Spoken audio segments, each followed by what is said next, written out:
Now, as we just discussed, the actual cleaning properties of this water is quite important because typically, when we go out and buy our fruits and vegetables, or if we go to a good food store, to anywhere natural and buy something organic, a lot of times we'll take those and we will wash them under the sink.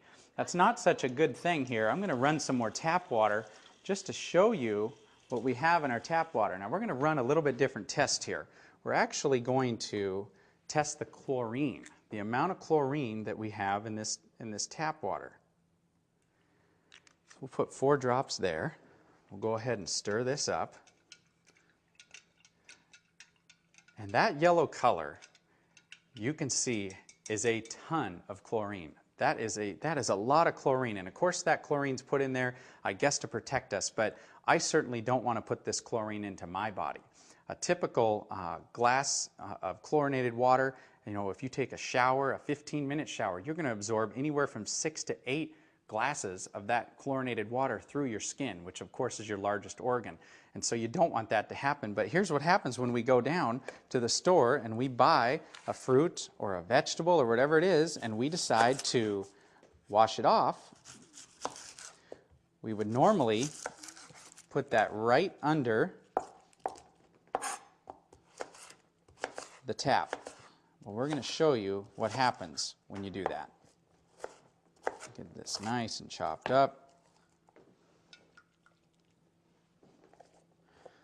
I'll just give this a nice little bath.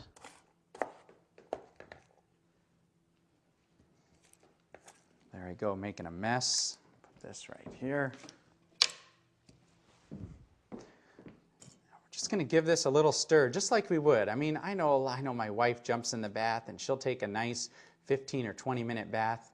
Well, the good news is that we have a nest spa that we've actually got in our home. So when we bathe, we don't have to bathe in this tap water, because this onion now is representing our skin.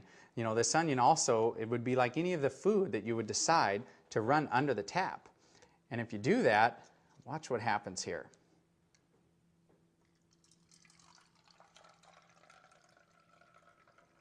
As we pour this out, take a look. What happened to that yellow chlorinated color? You know what happened. It's gone. The reason it's gone is it absorbed right into the onions, which now, of course, we're going to eat. I just put more chlorine drops in there to see how much chlorine's left in that water, and there's none. So what happened when we took our fruits and vegetables and we washed them under the tap? I think you just realized it. We didn't wash the vegetables, we washed the water. We literally cleaned the water, we filtered the water that we let go down the drain, and we put the chlorine and the other chemicals right into the food that we're about to eat. So that right there is pretty dramatic.